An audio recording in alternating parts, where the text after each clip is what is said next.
the Warp Forge with a all new second edition. I think this might be our first second edition battle report. The forces are Mr.Freeze versus Ivy, and we also have the Batman Who Laughs. Here's some henchmen going right round to the other side of the gang. All strategies will be in the description section along with forces. We are not playing, the Batmatch rules. We are just playing from the standard rulebook, Arrival, with objectives overriding the sewers and lamppost rules because we can't physically fit all the objectives in the 12-inch centre here, which is basically described by the four corners of the physical buildings for the 12-inch square. Obviously, we are fighting Poison Ivy. I say Poison Ivy. Something is a sidekick, and he is there. And then we have Miss Pamela Isley herself over here. So, all these green markers over here are seed markers, and Freeze takes the lead, so we're going to go into turn 1. But, before I forget, the Batman Who Laughs is a work in progress. Yes, I know, not fully painted. Just base code, just to get tabletop standard on it, so you know where he is and know what he looks like. If you're easily offended by that, then stop watching and go somewhere else, basically.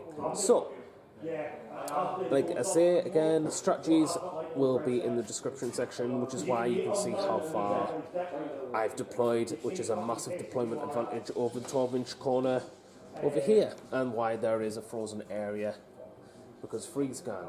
So, it is turn 1, about to start now, and it will be, see how it goes.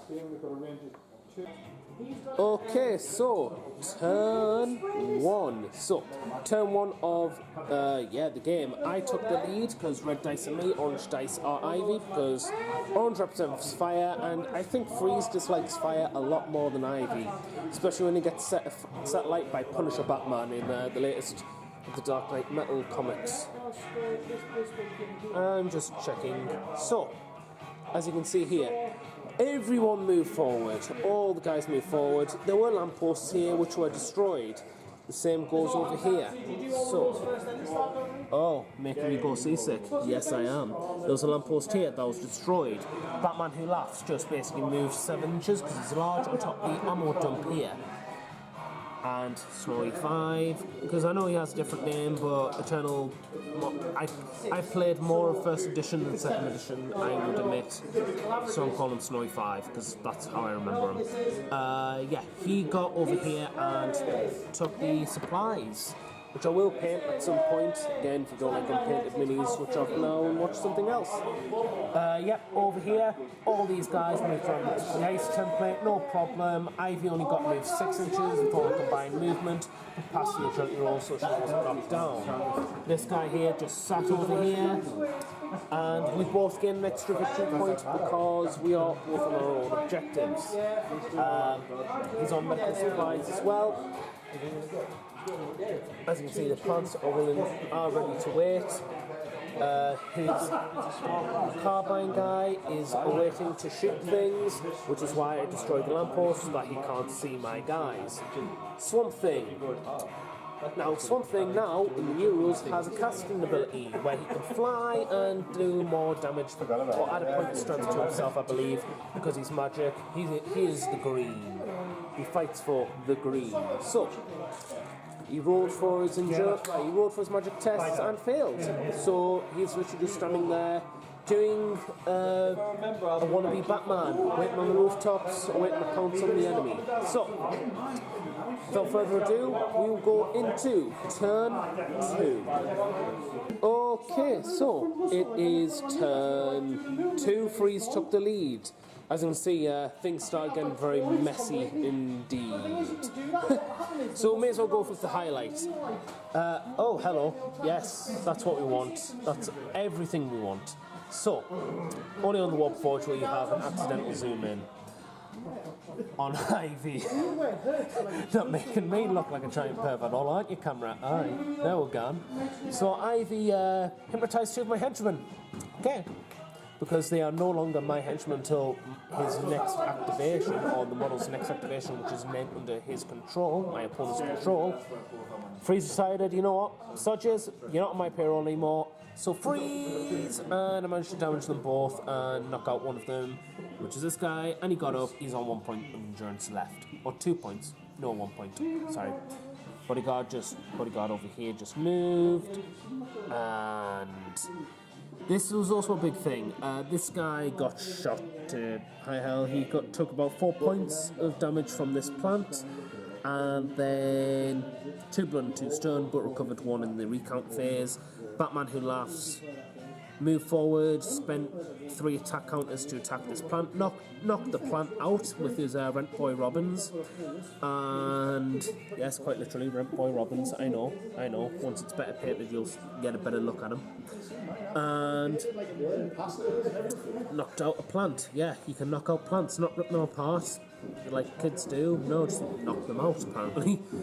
This then pissed off Swamp Thing, who then got his magic off, cast Magic Bolt into the Batman Who Laughs, suffering 2 blood damage, then proceeded to attack him a few times. I defended 4 times because he has crushing.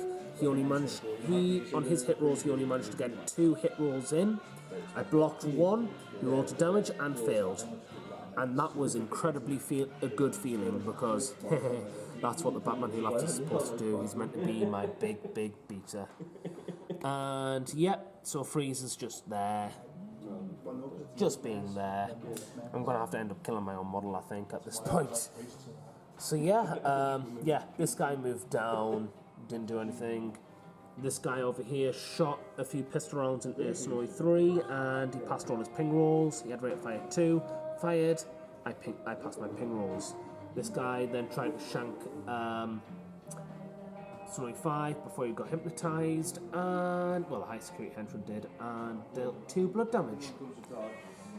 So yeah, already that was turn 2. We move on to turn 3, and yeah, okay, so what happened I also forgot to mention about first round. In the first round, I got 6 victory points, my opponent got 3. We both got a victory point each for the secondary objective mission in the mission pack. And in this turn, I got 5 victory points, 3 for the narcotics dose and 2 for the Wayne Tech upgrade. This guy also manipulated the Wayne Tech upgrade and is awaiting his roll on the chart in this Raise the Plan phase, because I think he's going to definitely need it. So we move on to turn 3 of this deadly, brutal game. Okay, so turn 3, and it has been bloody. Batman Who Laughs moved 7 inches onto the ammo crate and tried to attack in Swamp Thing a few more times. Failed. I believe got 2 blood, 2 stun more damage on him. He got knocked out by, I think, by a plant. No, he got knocked out because Ivy still had Snowy 2 under his control, fired here, got the Batman Who Laughs before he activated over here with 2 blood damage, and managed to get 2 blood damage. 2 blood damage and knocked him out. This guy, Swamp Thing, then cast a magical bolt on him and dealt 2 blood damage, and then swung for a few attacks and got him. As you can see, Freeze fired. I think Freeze killed his own model, Snowy 5, but because it was under the hypnotized effect, it was my opponent's crew's model. Therefore, I got victory points from technically killing my own model, and also got another victory point because of taking their heads or whatever the secondary objective is on the arrival mission. So yeah, from killing my own model, I got victory points. Fun. There we go. So, Snowy 3, is this? Yeah, Snowy 3 just moved around and whacked a tree. Your phone. Sorry. Trying to whack with a hockey stick on Ivy didn't really work out that well. I hit once and she blocked it. Happy as jam. Got 3 victory points on narcotics dose to spend this turn. Freeze is not in base contact, so can still fire Freeze weaponry. not as much as he wants to, really. Yeah, okay, so Gustav didn't really do anything. Shot this guy, then moved to his objective, and I passed him ping rolls because he was on top of the phone booth. And that was it. This guy also didn't do anything, but this guy shot my Snowy 2 and killed him because he is an executing officer, and once he activated my model, it then resumed back under my control, so he killed him. So that's a thing. That's a thing. Yeah. This is going to be a hard game. I rolled for the runaway test and I passed, so we're on to turn 4. It is important to note that Ivy took the lead this time, and the current victory points are 15 to Freeze and 20 to Poison Ivy and Swamp Thing. So, without further ado, we will go into turn 4. Okay, so turn 4 and the game ends because I ran away. So, we'll just get out there, spoiler alert, the game ends on turn 4. I ran away. Oh, brave Sir Robin. Oh, brave Victor Freeze. Bravely ran away. What happened? A lot of things happened. This guy only moved up to there. Freeze. Fired his last template. Managed to freeze this guy. Now, with the freeze effect, you can still move. You just can't spend any counters until you pass an endurance test. This guy took 2 blood damage, but went to the narcotics dose. This guy just manipulated to get manipulated to get ammo. Snowy 4 before should have taken a blood damage because of poison, and then this plant's last round of fire dealt 1 last blood damage, killing him. Swamp Thing fired magical bolt at Freeze, passed a ping roll, then went up to attack Freeze, did 3 stun damage worth. Should have been 4 because of Power Armor Mark II, spent a special to reduce it to 3. Ivy didn't really do anything apart from attack Freeze, didn't do anything, then walked off because medium armor is the saving grace of Freeze. Thank you, Knights Models, for giving him medium armor now. I am so appreciative of that. I appreciate that so much. Yeah, bodyguard. Yeah, so, okay, so yeah, at the end of the game ends on a victory point round with 18 to Mr. Freeze and 28 to Miss Pamela Isley. So yeah, well, initial thoughts before we move on to afterthoughts. Wasn't expecting how easy. Well, I wasn't expecting to be hypnotised that easily. I think what caught, and I do make a note, me and my opponent were both caught off guard by the hypnotised effect rule, that it's not until the end of the round, it's until the next activation of that specific model. So it can carry over turns, unless that's been FAQ'd. Otherwise, that rule stands, and mind hypnotised effect is indeed really powerful now for that. Yeah. Can't really say much else. It was a very drastic turn of events. I was very, very careful about Swamp Thing because I knew Swamp Thing is a magical bullet. So, I'll save a lot more because obviously we've got to pack up and got to leave. And where we game out the Battle Bunker. So if anyone wants to play at the Battle Bunker in Sunderland, we usually come on Sundays.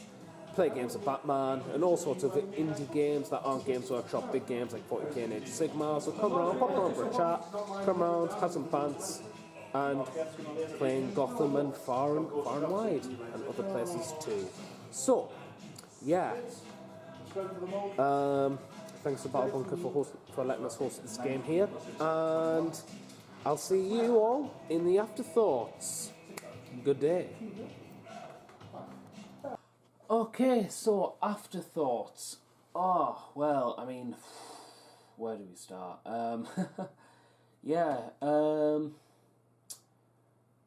Freeze was Freeze. We'll talk about the match. Yeah, I think that's a good place. Just rambling on. That's what afterthoughts are.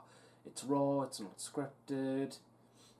It's coming from the right place, I feel. So, when I don't script things. So, let's talk about the match. I definitely made one hell of a massive misplay, and that again, like I said before, in the last turn or the turn before, we both didn't realise that you could keep control of the model after it's activated. So, for example, like you saw in the battle port, the Snowy 5 and another Snowy 2 moved, and then they just got hypnotised. And I'm thinking, okay, he's used some counters to do that. Then we found out that it's until their next activation. So I was like, oh, okay. And it does say in the rulebook. Although we did have some hilarity that ensued, in which case, because their count is completely under my opponent's control and part of his gang, I can shoot them, kill them, and get victory points for them. So technically, I got victory points from killing my own guys. Okay, that's definitely a thing to have a think about. That I honestly think it's going to be an underhand tactic, but you can utilise that to your advantage if you play it right. As you can see, I didn't really play it right because, again, that was a massive misplay. I had no idea that would happen. I was just thinking, yep, it's going to get out. My idea was early game, going into mid-game, I'm going to be there, and I'm going to smack some henchmen around because Ivy might not be easy to take out. So, even with like a gun and a shovel in her face, when I've got high security henchman who is renowned for being a close combat bastard, close combat bastard, because he is, I don't want to be near him. So I'm thinking, right, my bulky guy with the shovel, with an endurance value of 7, absolutely fantastic and phenomenal. I'm going to smack a guy around and we're going to have a good duke out. My blunt damage or my stun damage versus his straight blood. That he does not get sharp with because of my hockey gear, which I'm always incredibly grateful for.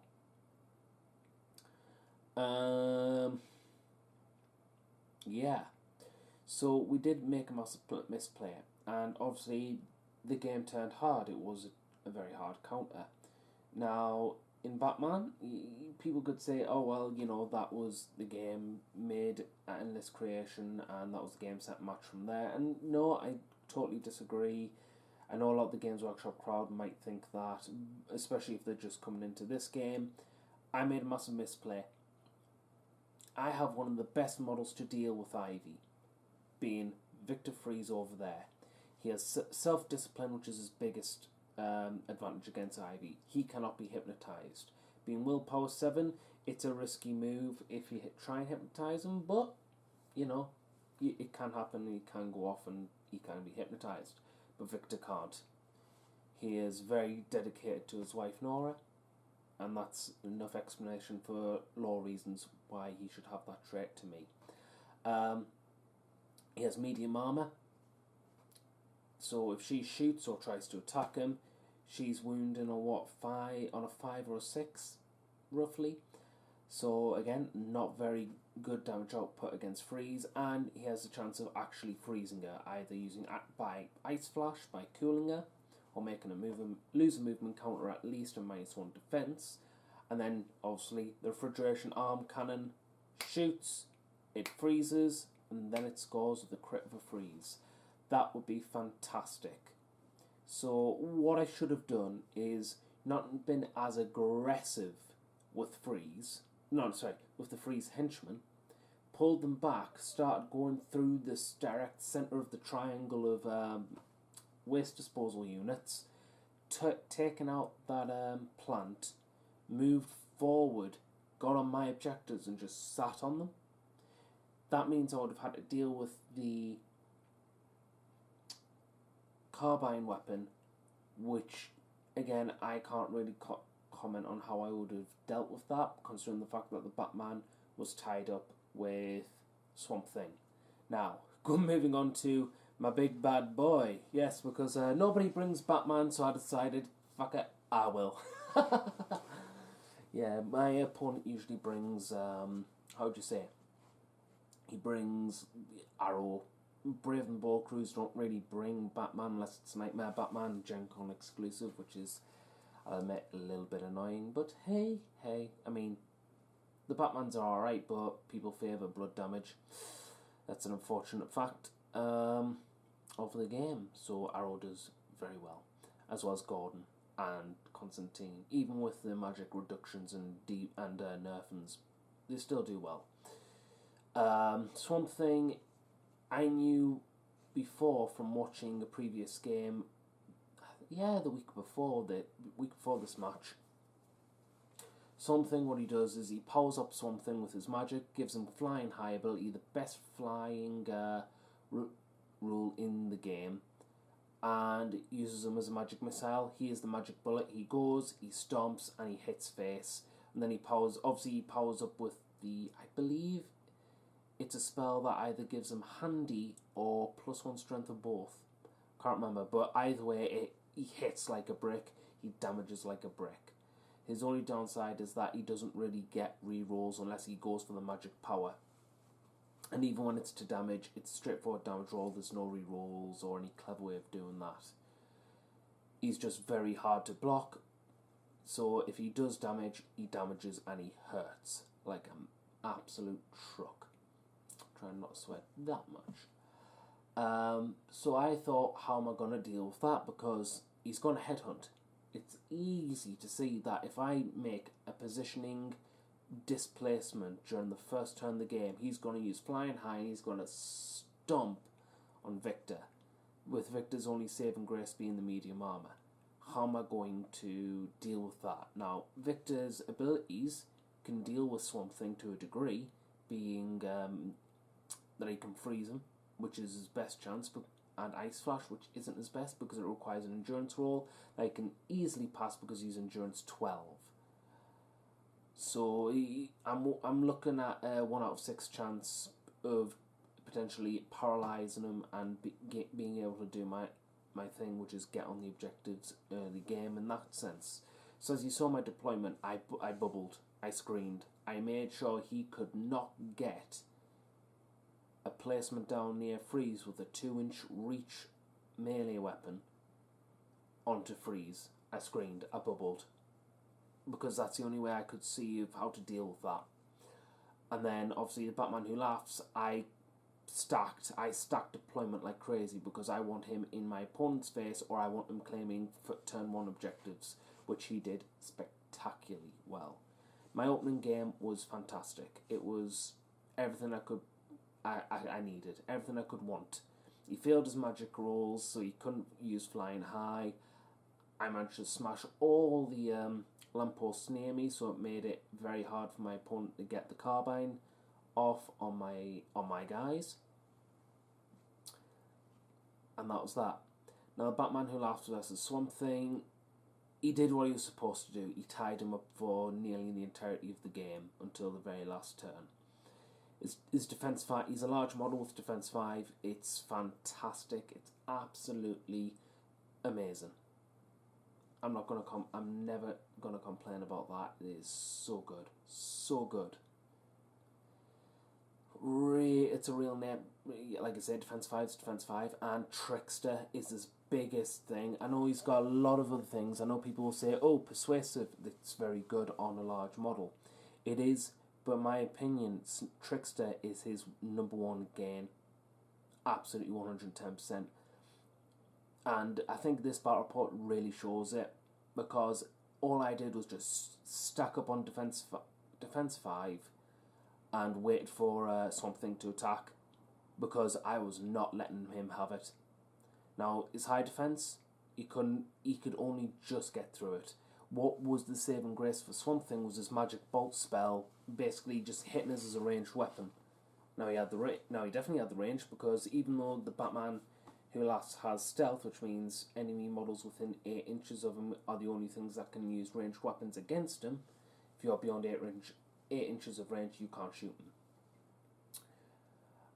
Swamp Thing was right in his face because of the flying high rule. He literally just went, yeah, magic bolt, I'm just going to use magic green laser eyes at him. And that's how, we'll just do Godzilla's fire R, laser R at with magic additions against the Batman Who Laughs, and it worked. I was losing willpower very fast, and I think the only disadvantage of Freeze's gang, and it really showed in the spot report, was that I couldn't get, what would you call it, I couldn't get the medikit upgrade for one of my guys because I need the cool generator, and Freeze's gang is expensive in funding. You're not going to be buying too much, if anything, because the guns are so expensive. Ugh, I wish we could get more cool generators, but hey, you know, Brave and Bold can get them, but yeah, we only get one. Oh well, these things happen, I guess. So yeah, I couldn't really afford medikit. Yeah, like I say, I stacked the strategies on top of each other. I stacked Fast Advance, Patrol, and his Undercover rule all on the Batman Who Laughs, which you can do because they're all different traits and rules.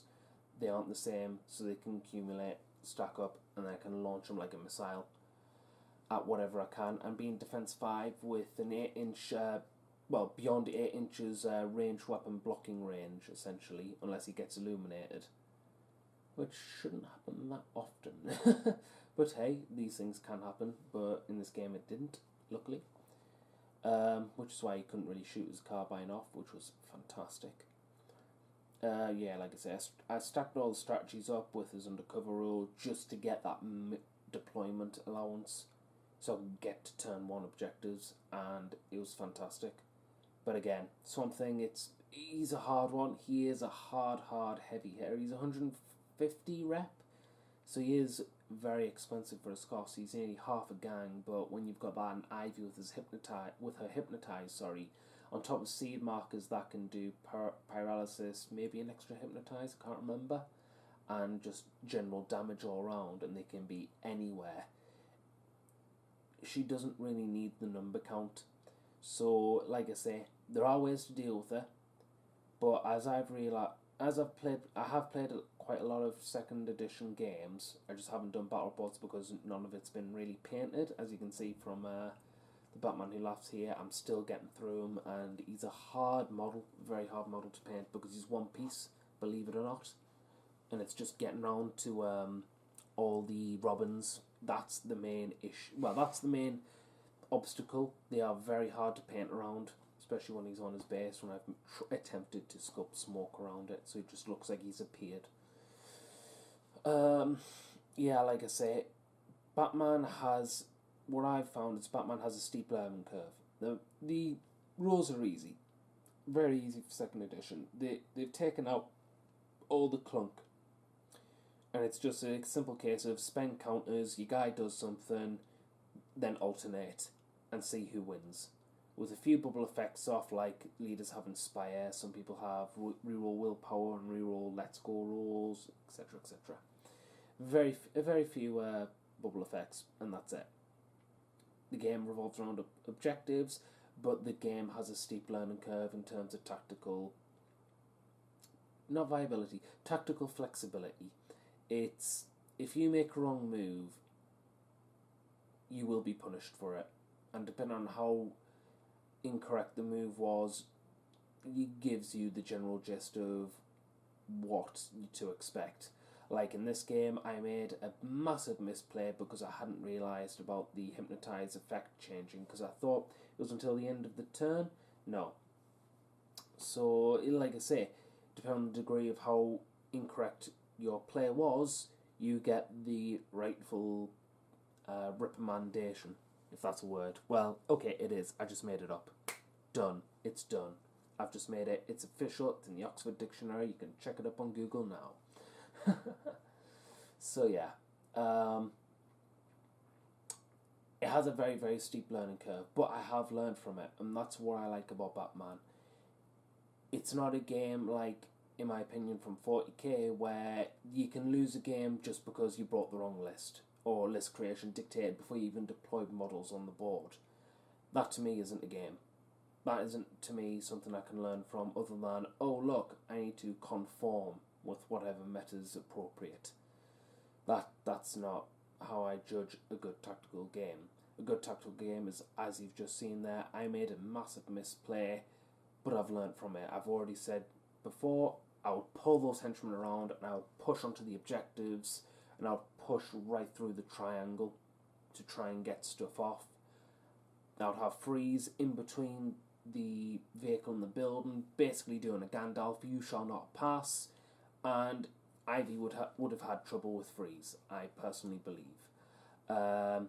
Yes, the high security henchman will come and try and chunk us, and he's more than welcome to, because my Power Armor Mark II will just take those blood damage off, and that medium armor means that he will have trouble destroying me. It means 4+ strength, 3+ of devastating blow, 3, 4, 5, 5s or 6s he needs to damage with 3 rolls.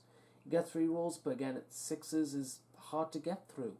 Medium armor is a good rule, and I love it that, in my opinion, I've always said Freeze is always, to reflect, Freeze is like a cryogenic Iron Man, and it really shows in this game, and I love Knight's models for that, and they always have my greatest thanks for not making Mr. Freeze a joke, especially in the rules.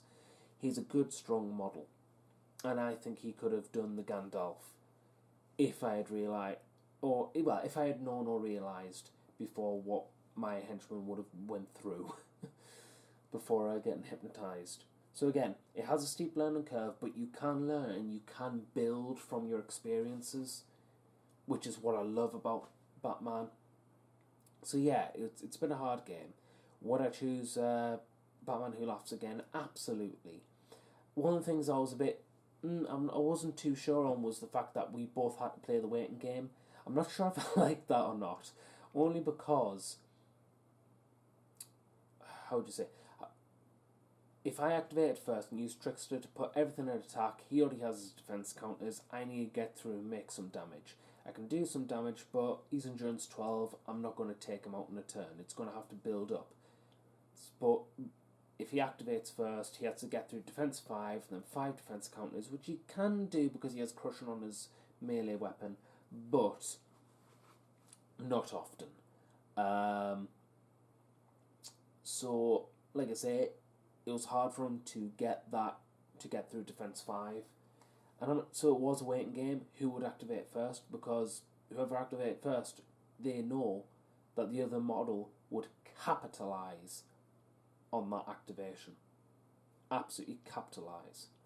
So yeah, would I pick the Batman Who Laughs again? Absolutely. The way I've planned the strategies around him to make him get as much deployment distance as possible towards my opponent's objectives. If he fights other things that aren't big heavy hitters, the Batman Who Laughs is an absolute brilliant model for it. It just, if you're spending money and you want to buy this model and you think it's going to be good and you can that, as long as you know you can legally field him, do it. Do it absolutely. He's worth the 15 to 17 quid, whatever currency you use. He's worth 15 to 17 quid of the money that you use.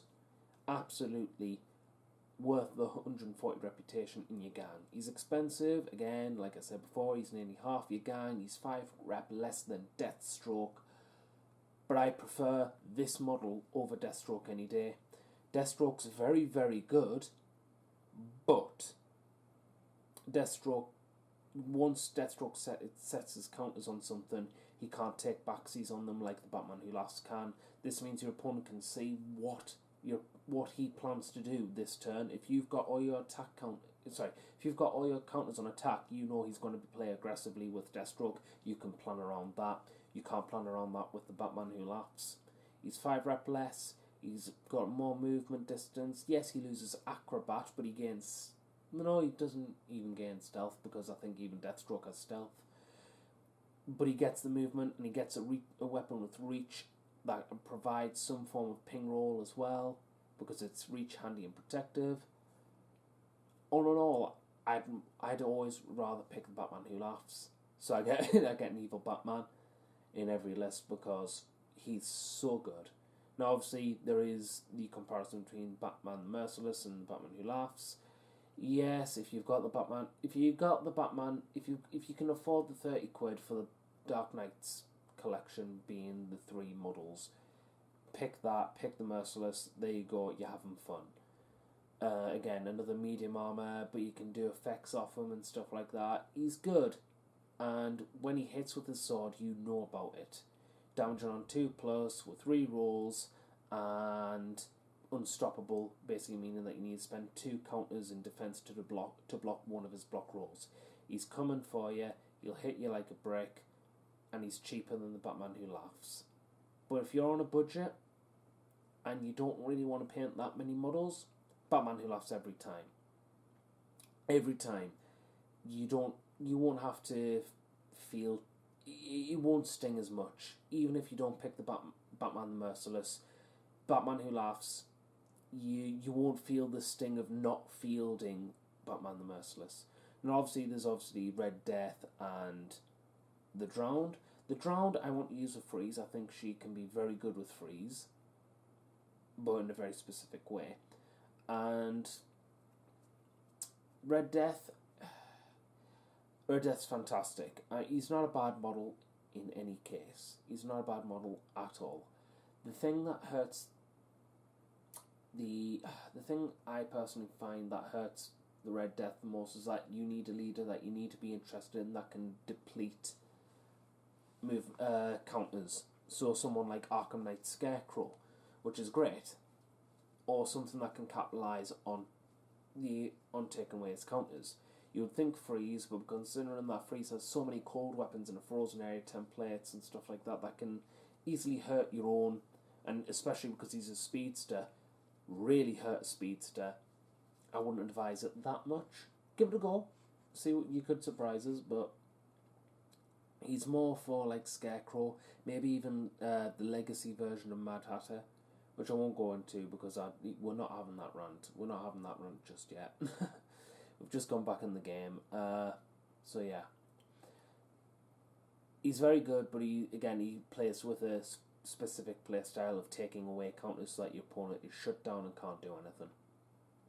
And I think Scarecrow, I want to run a list with Legacy Hatter, Scarecrow, the new Scarecrow model with the special volume, and Red Death Batman, because I think that would be a great list just to go, yep, I'm taking all your counters away and there's nothing you can do about it. Now I'm going to hit with my scythe, and I'm going to mind control some guys. Enjoy. So yeah, that's me whittering on about another game for a future time. But at the moment, I want to try this list again. I want to try this faction, this crew again, because again, I do feel like I'm onto something with the Batman Who Laughs. I do feel like I'm on something. I just made one massive misplay. So yeah. Other than that, it was a good game, and I've learned stuff. I've learned about my own tactical gameplay and how I can improve that for the next game, just with a little bit of knowledge. So thank you for watching. Thank you for going through these afterthoughts and ramblings. If you enjoyed this Batman Battle Report, I hope to be making more. I'm not sure when's the next time I'm going to get the chance to make another one. And Adobe Premiere Pro is like trying to wrestle with the computer physically when I'm making battle reports. So they do take a long time because things happen that shouldn't, and it gets weird, and you have to keep on rebooting the computer to make it work for some reason. And I think it's something to do with the filled up scratch disk that isn't really full, but okay, whatever. So thank you for watching. If you want to see more, I'm hoping to make more. If you want to see more Batman content, because I love me Batman, I love this game, and I'm really enjoying 2nd edition, then please give it a like, subscribe to the channel, and share this video around if you've got anyone who's interested in the particular factions or specific models, or even just the game itself. And if there's anything you want to talk about, then please comment away in the comment section below. Always enjoy a good chat, especially about the games and especially about the battle report. So, thank you for watching. This is the Warp Forge, signing out. And remember, that's better. Keep on forging. Sorry, love. You're plucked.